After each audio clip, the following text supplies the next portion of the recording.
જેમને આ વેદનો વ્યાપ કર્યો, વિસ્તાર કર્યો છે. નમોસ્તુતે વ્યાસ વિશાલ બુદ્ધિ. જે પીઠ ઉપર આપણે કથા કરીએ છીએ પીઠનું નામ વ્યાસપીઠ છે. અહીંયાથી ભગવાન મહર્ષિ વેદવ્યાસજીના વચનો વ્યક્ત કરવામાં આવે છે. અને દરેક વક્તા કથાના પ્રારંભે ભગવાન મહર્ષિ વેદવ્યાસજીને પ્રણામ કરે છે. અને કથા પ્રારંભે જ પ્રણામ કરવા એવું નહીં, રોજ ભગવાન મહર્ષિ વેદવ્યાસજીને યાદ કરવા જોઈએ. કારણ કે જે કંઈ આપણને આ દુનિયામાં મળ્યું છે એ ભગવાન વેદવ્યાસજીના પ્રસાદ જ છે ને. નમોસ્તુતે વ્યાસ વિશાલ બુદ્ધે. આ શિવ મહાપડ ગ્રંથ, અમે તો મધ્યસ્થી, હું તો મધ્યસ્થી છું, શિક્ષકનું કામ કરું છું. આ શિવ મહાપડમાં જે કાંઈ કહ્યું ભગવાન મહર્ષિ વેદવ્યાસજીએ કહ્યું છે અને એમનો પ્રસાદ છે. તેથી રોજ આપણા ઘરની અંદર પણ જ્યારે આપણા પુરાણોને પ્રણામ કરીએ ત્યારે ભગવાન મહર્ષિ વેદવ્યાસજીને યાદ કરીને પુરાણોને પ્રણામ કરવા છે. પછી કોઈ પણ પુરાણ, 18 પુરાણમાંથી કોઈ પણ પુરાણ હોય એ પુરાણની અંદર ભગવાન મહર્ષિ વેદવ્યાસજીને પ્રણામ કરો છો. અને મહર્ષિ ભગવાન વેદવ્યાસજી મહાદેવના પરમ ભક્ત, એમને સામર્થ્ય ભગવાન શંકરજીએ આપ્યું છે. ભગવાન વ્યાસે ખૂબ તીર્થોની યાત્રા કરી, તીર્થમાં પર્યટન કર્યું, પણ અંતે ભગવાન મહાદેવની રચિત નગરી કાશીનગરમાં આવે છે. ગંગાના તટ ઉપર દિવ્ય નગરી કાશી. આમ કાશીમાં પગ મૂકતા અને કાશીમાં એટલા બધા ભગવાન મહાદેવના લિંગ સ્વરૂપો છે કે કોઈ ગણતરી પણ ન કરી શકે. આપણે તો કાશી વિશ્વનાથ મહાદેવને યાત્રા કરીએ છીએ, શું કરીએ આપણે? જ્યોતિર્લિંગ ભગવાન કાશી વિશ્વનાથ મહાદેવનું દર્શન કરી અને આપણે ત્યાંથી જતા રહીએ છીએ. પણ એવું નથી, કાશીની અંદર આટલા બધા ભગવાન મહાદેવના લિંગ સ્વરૂપો છે કે કાશીમાં એક વર્ષ સુધી રોકાય ને આપણે તો પણ એ બધા શિવલિંગો પૂર્ણ ન થાય. એટલા શિવલિંગો કાશીનગરમાં છે. ગલી ગલીમાં ભગવાન મહાદેવના લિંગ સ્વરૂપો છે અને અતિ પ્રાચીન ભગવાન મહાદેવના લિંગ સ્વરૂપો છે. અને કાશીનગરમાં જેટલા શિવલિંગો છે એટલા શિવલિંગો કોઈ નગરમાં નથી. અને કાશીનગરની શોભા છે ગલી, અને કાશીની એક એક ગલી ગંગા સુધી મળતી હોય છે. અને દરેક ગલીઓમાં ભગવાન મહાદેવના લિંગ સ્વરૂપો છે. ક્યારેક અવસર મળે ને, જો સમય હોય તો કાશીનગરમાં રોકાવું અને કાશીનગરમાં રહેતા કોઈ વિદ્વાન, કોઈ બ્રાહ્મણ આચાર્ય હોય તેને સાથે રાખવા અને કહેવું ભાઈ આ નગરની અંદર જેટલા જેટલા શિવલિંગો છે તેનું દર્શન કરવું છે. તો ઘણા સમય સુધી તમે રહો તો પણ અગણિત શિવલિંગો છે અને નાની નાની ગલીઓ છે. ગલીઓ શા માટે? કારણ કે કાશીનગર એ બ્રાહ્મણોની નગરી. નાની નાની ગલીઓ એટલા માટે રાખવામાં આવી હતી કે કોઈ શિવલિંગ તોડવા માટે લશ્કર લઈને અંદર ના આવી શકે, એક જ માણસ ચાલી શકે. એટલે બધા શિવલિંગો સુરક્ષિત રહ્યા. મારી વાતને સમજવાનો પ્રયાસ કરજો. કારણ કે લશ્કર આવે તો તોડે ને, એકલ દોકલ વ્યક્તિ આવે તો સાંકડી ગલી હોય અને સાંકડી ગલીમાં કોઈ શિવલિંગને તોડવામાં આવે તો એનું શ્રીફળ વધારી નાખવામાં આવે. તેથી આ શિવલિંગો બધે સુરક્ષિત રહ્યા છે. બ્રાહ્મણોએ એકદમ નજીક નજીક ઘર બનાવી દીધા. તેથી કોઈ અંદર હથિયાર લઈને અંદર કોઈ મોટું લશ્કર ને એકલ દોકલ વ્યક્તિ આવે તો એને પહોંચી વળે. આવી બધી ગલીઓ છે. આ કાશીનગરની વિશેષતા છે. આવી નાનકડી ગલીઓમાં અગણિત ભગવાન મહાદેવના લિંગ સ્વરૂપો છે. આ કાશીનગરની શોભા છે. અને આપણું અત્યારે જે કાશી વિશ્વનાથનું શિવલિંગ છે એ તો અહિલ્યાબાઈ નર્મદેશ્વર મહાદેવની સ્થાપના કરે છે. મૂળ શિવલિંગ તો રહ્યું જ નથી. એ તો જ્યારે શિવલિંગ તોડવા માટે આવ્યા હતા વિધર્મીઓ, ત્યારે એ પૂજારી શિવલિંગને બદભરીને બેસી ગયો, હું શિવલિંગ તોડવા નહીં દઉં. એ બ્રાહ્મણ, ત્યારે એ બ્રાહ્મણ પૂજારી સાથે શિવલિંગના ટુકડા કરી નાખ્યા. તમે કલ્પના તો કરો જરા. એ પૂજારી બ્રાહ્મણ સાથે શિવલિંગના ટુકડા કર્યા છે અને એ બ્રાહ્મણના શબના ટુકડા અને શિવલિંગના ટુકડા જ્ઞાન વ્યાપી કૂપ છે એની અંદર પધરાવી દીધા છે. આ છે આપણી કરુણ કથા, આ છે આપણી દુઃખદ કથા. એ તો રાજા, પંજાબના રાજા રણજીતસિંહ, એમને 10 મણ સોનું આપ્યું, અહિલ્યાબાઈએ સ્થાપના કરી અને ફરી પાછી ભગવાન કાશી વિશ્વનાથ મહાદેવની પૂજાનો પ્રારંભ થયો. આના માટે વધારે મારે બહુ કહેવાની જરૂર નથી. અને મારા યુવાન ભાઈઓને પ્રાર્થના છે, બધી રીલ્સ જોવાનું બંધ કરે અને પૃથ્વીરાજ ચૌહાણની રીલ્સ જોવાનું શરૂ કરે. પણ એ તો ફુરસત નથી. અને આવું આપણને ભણાવવામાં પણ આવ્યું નહીં કે પૃથ્વીરાજ ચૌહાણ પર જ્યારે હુમલો થયો ત્યારે તેની કઈ હાલત કરી હતી એ તો આપણને ખબર નથી.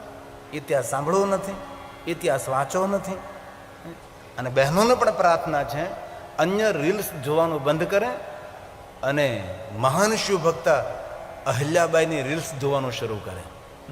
મહાન શિવ ભક્ત અહલ્યાબાઈ બહેનોનું લશ્કર તૈયાર કર્યું હતું. અને નારીનું શક્તિ પ્રદર્શન કરનારી પહેલી કોઈ નારી હોય તો માતા અહલ્યાબાઈ છે. અને એ સમય તો કેટલી મર્યાદા ક્ષત્રિયોમાં. નારી ઘરની બહાર પગ તો ન મૂકી શકે, નારી ઘરની બહાર અવાજ પણ જાય એ રીતે બોલી ન શકે. આવી મર્યાદાઓની વચ્ચે અહલ્યાબાઈ હાથમાં તલવાર લઈને નારીઓનું લશ્કર લઈને નીકળે. કેવી વીરાંગના! તે નારી શક્તિ કઈ સામાન્ય શક્તિ નથી. તે શક્તિને દબાવી દેવામાં ના આવે, શક્તિને પ્રગટ થવા દેવામાં આવે. ત્યાં અહલ્યાબાઈનું ચરિત્ર સાંભળો, ચરિત્ર વાંચો તમે. આ સોમનાથમાં આપણે મહાદેવની પૂજા કરીએ છીએ. એ સોમનાથમાં મહાદેવની પૂજાનો પ્રારંભ કરાવનાર કોણ? માતા અહલ્યાબાઈ. બાકી તો ત્યાં કોઈ મહાદેવની પૂજા કરતો તો મૃત્યુદંડ આપતા હતા. અને કોણ મૃત્યુદંડ આપતો હતો એ તમને ખબર છે. અને કોનું સામ્રાજ્ય ત્યાં ચાલતું હતું એ પણ તમને ખબર છે. એ તમને ભણાવવાની જરૂર નથી. ઘણી વાર મેં કથામાં કહ્યું કે આપણે જ્યારે ભણતા હતા, આપણને ઇતિહાસ ભણાવવામાં આવતો હતો, ત્યારે 13 વાર સોમનાથ મહાદેવનું મંદિર તોડ્યું. કોને કોને તોડ્યું, કોને કોને લૂંટ્યું, તેના નામ યાદ રાખવા પડતા હતા. કારણ કે પરીક્ષામાં પૂછાય કે એટલી વાર કોને તોડ્યું, પહેલાં કોને તોડ્યું. જેને જેને સોમનાથ મહાદેવ, આપણું જૂનું સોમનાથ છે, જેને જેને સોમનાથ મહાદેવ તોડ્યું એના નામ યાદ રાખવામાં આવતા હતા. પણ ફરિયાદ તો એ છે કે આ 13 વખત સોમનાથ મહાદેવ તોડ્યું તેના નામો અમને ભણાવ્યા છે, પણ 13 વખત આ જેને સોમનાથ મહાદેવ નિર્માણ કર્યું તેના નામ અમને કેમ ન ભણાવ્યા? એ તો ઠપકો આપવો જોઈએ કે નહીં તમારે? આટલું તો આપણે વિચારી શકીએ કે નહીં? ના, આપણા દેશના માનનીય વડાપ્રધાને કહ્યું છે કે કચ્છને હું કાશ્મીર બનાવી દઈશ. એટલે કાશ્મીર ન બને એવું ધ્યાન રાખજો તમે બધા ભેગા થઈને.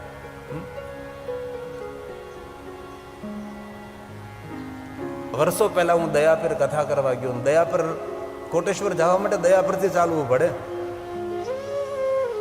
દયાપરની હાલત કઈ છે? ઘણા વર્ષોથી જ્યાં કચ્છની પહેલી કથા મેં કરી હોય તો દયાપરમાં. અને અમારી સાથે કાંતિભાઈ લીંબાણી રહે છે, કચ્છ કડવા પાટીદાર, અને એમને શિવ મહાપણ કથાનું આયોજન કરેલું. એ તામ્રમ રહે ચેન્નાઈ, તો એને વતન પ્રેમ એટલે ત્યાં નાનું મકાન બનાવ્યું અને ત્યાં કમલેશ્વર મહાદેવે સુંદર શિવ મહાપણ કથાનું આયોજન કરેલું. ત્યારે આ વર્ષો પહેલાની વાત છે, ઘણા વર્ષો વીતી ગયા છે. લગભગ 2010 કે 10ની આસપાસ કે એની આસપાસ કથા કરેલી. ત્યારે દયાપરની હાલત મેં જોઈ છે. ત્યારે મેં કહ્યું હતું કે આ દયાપરની આ હાલત, હું શું કહેવા માંગી રહ્યો છું એ આપ સૌ જાણો છો. અને કચ્છના માણસો બુદ્ધિજીવી માણસો છે, થોડું કહેતા ઘણું સમજી જાય એવા માણસો છે. મૂળમાં શિવ છે. જેની પાસે શિવ નથી તેના મૂળિયા મજબૂત નથી. તેથી ભગવાન વિષ્ણુજીએ નારદજીને શિવ ભક્તિ જ કહે છે. આપણે પણ ભગવાન મહાદેવના ચરણ શરણોમાં રહેવાનું છે. ભગવાન વિષ્ણુજી કહે છે, નારદ તમે પંચાક્ષર મંત્રનો જાપ કરો.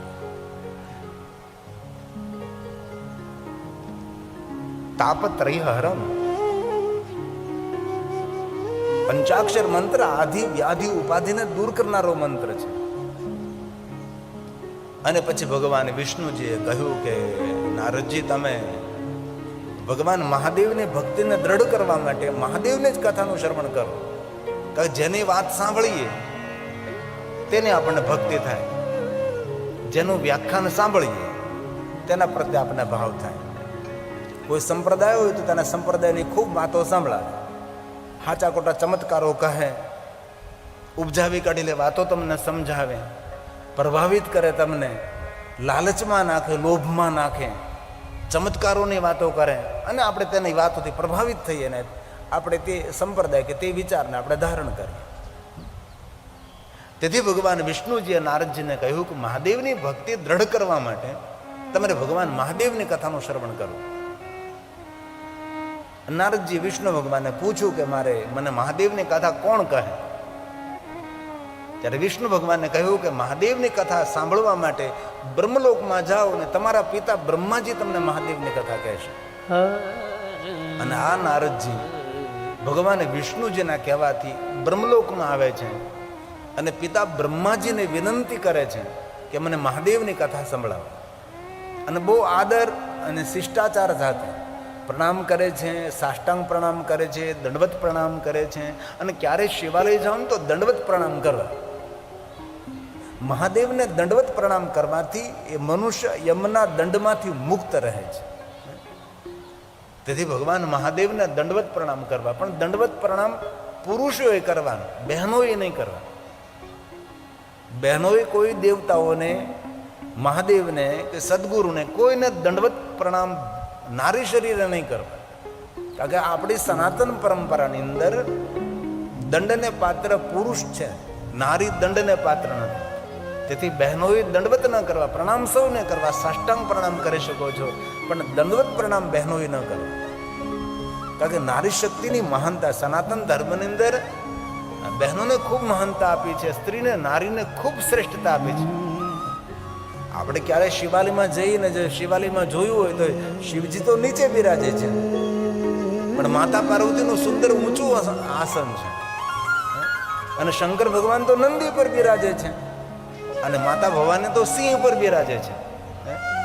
અહીંયા મારા ધોરેશ્વર મહાદેવ તો ગામની વચ્ચે બિરાજે છે અને મા જગદંબા તો ઢોરા ઉપર, ડુંગરા ઉપર બિરાજે છે. હંમેશા નારીનું સ્થાન ઊંચું છે. તેથી કોઈ નારી શરીરે કોઈ ભગવાનને દંડવત પ્રણામ ન કરવા, પુરુષોએ દંડવત કરવા જ જોઈએ. અને દંડવત કરવાથી ધરતીની ઉર્જા મળે. ત્યારે અનુભવ તો કરજો. આમાં કોઈને પૂછવાનું હોય તો ઘણા માણસો એવા હશે કે જીવનભર કોઈ ભગવાનને દંડવત નહીં કર્યા હોય. દંડો પડે તેમ ભગવાનના ચરણોમાં પડી જવું, તેની અનુભૂતિ અલગ હોય છે. બહુ હૃદયથી એક વાત કહું છું, ગંગામાં ડૂબકી મારો અને ગંગામાં ડૂબકી માર્યા પછી બહાર નીકળવામાં આવે ને જે અનુભૂતિ થાય એવી અનુભૂતિ ભગવાનને દંડવત કરીને ઊભા થાવ ત્યારે એવી અનુભૂતિ થાય છે. અનુભવ તો કરજો તમે. આમાં ક્યાં કે ખર્ચ તો નથી કાંઈ, તમે સ્વયં કરી શકો છો. અને જીવનમાં ઘણી બધી અનુભૂતિઓ કરવી જોઈએ. આમ નામ જીવન પૂરું ન થાય. બીજી બધી કેમ અનુભૂતિ કરી લે છે, કાંઈ ચાખવાનું કે આ તે. આપણા જીવનમાં ઘણા બધા અનુભવ કરતા કે લાવીને ભાઈ થોડુંક ચાખી લઉં, પીતો તો નથી પણ જરા અનુભવ તો કરું. એવા બધા અનુભવ કરવા માટે તૈયાર થઈ જાય છે. આવા પણ આધ્યાત્મિક અનુભવો કરવા જોઈએ.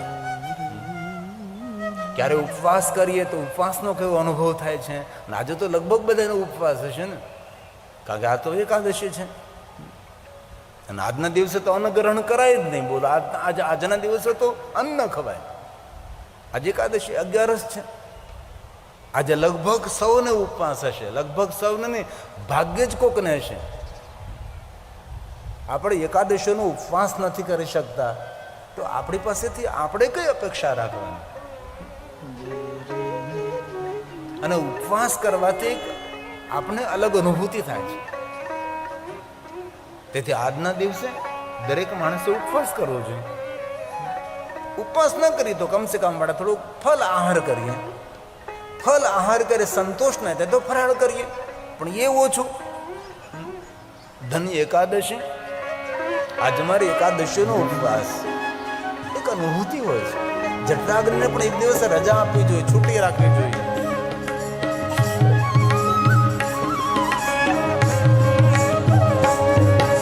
એકાદશી એક એકાદશી કરીએ તો વૈકુંઠ પામીએ.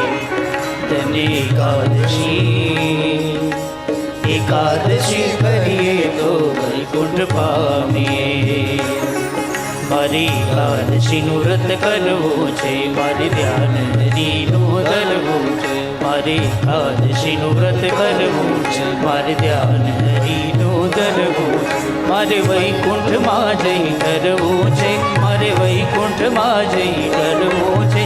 ધન્ય એકાદશી, એકાદશી કરીએ તો ઘર સુખ પામીએ.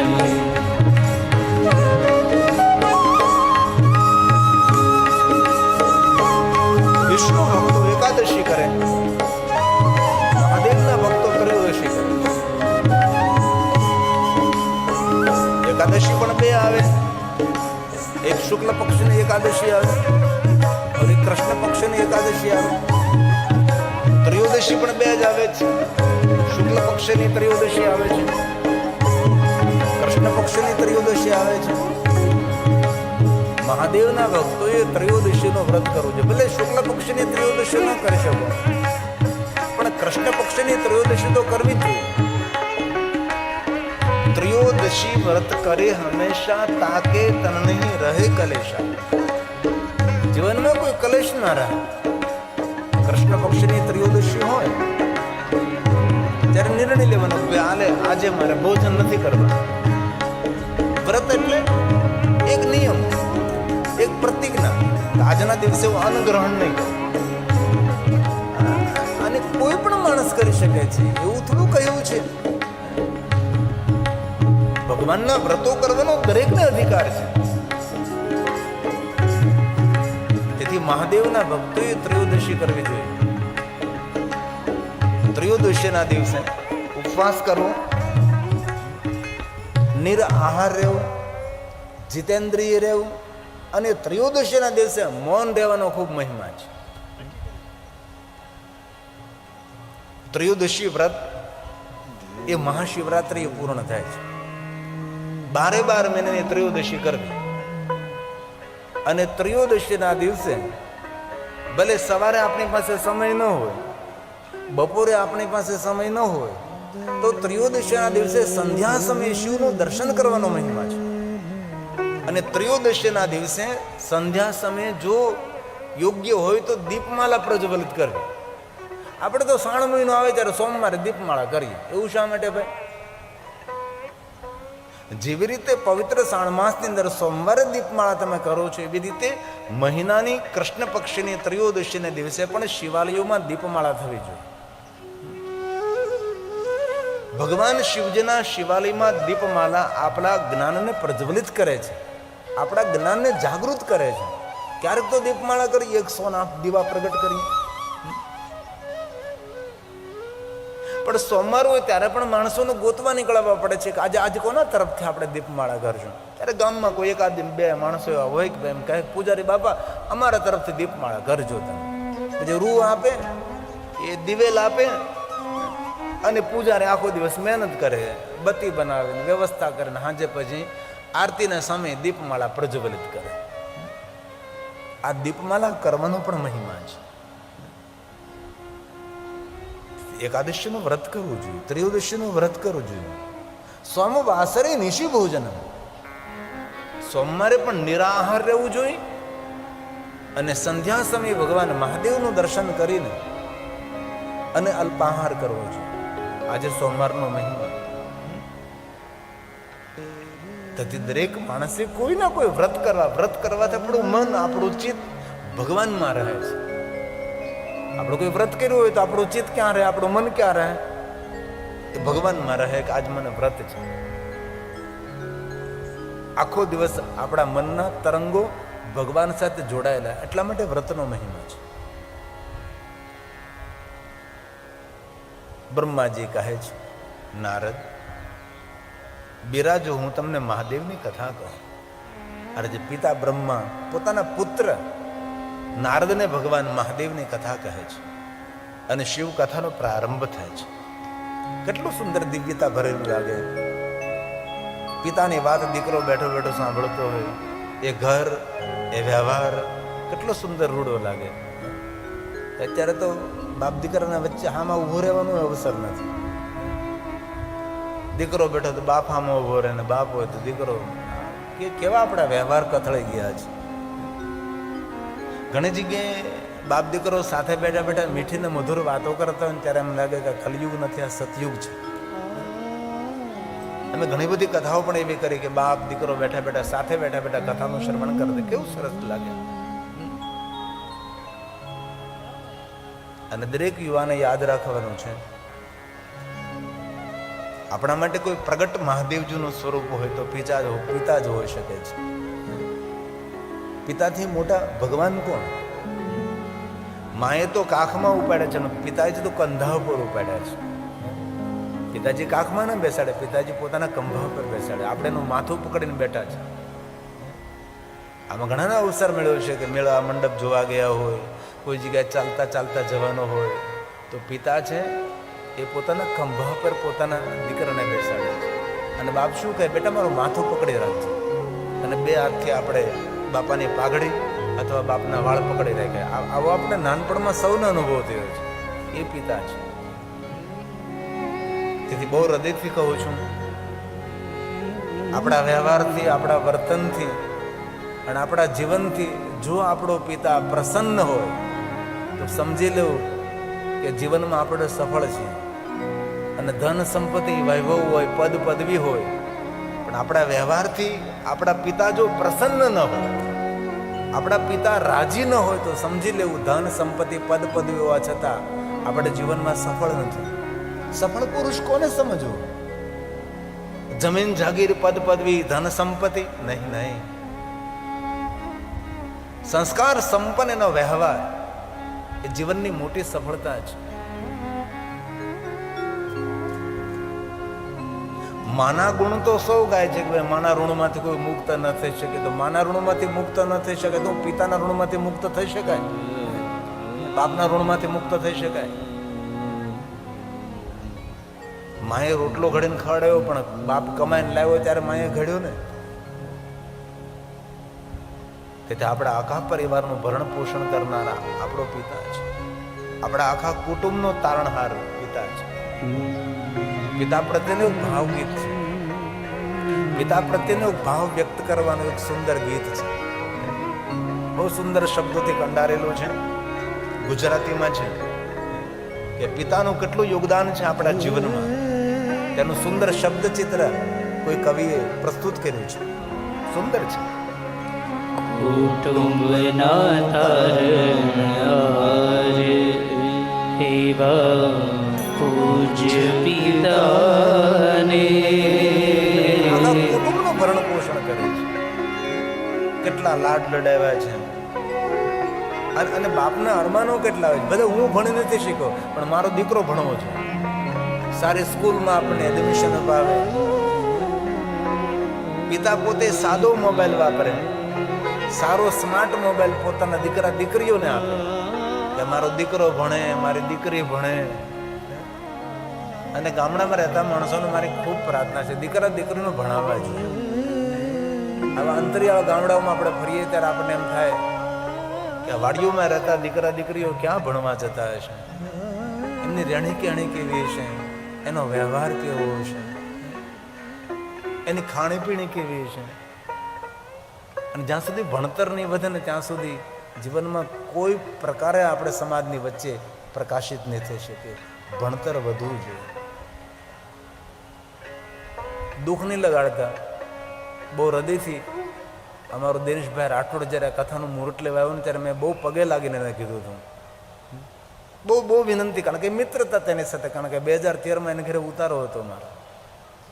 અને ત્યારનો અમારી સાથે દિનેશભાઈ રહે ને આવતા જતા કથાની અંદર નિરંતર હળતા મળતા રહેલા. અધિકારપૂર્વક મેં કહ્યું હતું કે દિનેશભાઈ બહુ વિનંતી તમને કરું છું, એટલો મોટો તમે ખર્ચ કથામાં નહીં કરો, થોડા પૈસામાં કથા કરો અને તમારા ગામમાં કોઈ વિદ્યાલય બનાવો જેથી કરીને અમારા છોકરાઓને ભણવા મળે. આવું મેં બહુ કહ્યું હતું. બહુ વિનંતી, તમે પૂછી જોજો. એમની સાથે એમના ભાઈઓ પણ હતા. મેં વિનંતી કરી હતી મેં આવું નહીં કરો. પણ એમ કહ્યું કે બાપુ થશે એ બધું જ, પણ મને એકવાર અંદરથી ઉમંગ આવ્યો છે, મારે આવું આ મારા વાગડ વિસ્તારમાં કરવું છે. મારા વાગડના માણસો ક્યારે આવું માણી શકે? તેથી વાગડના માણસોને મારે આનંદ કરાવવો છે, એટલા માટે મારે આ કરવું છે. એ પણ એમની માનસિકતા સારી છે, મારો વિરોધ નથી, પણ મેં ઈશારો કર્યો હતો.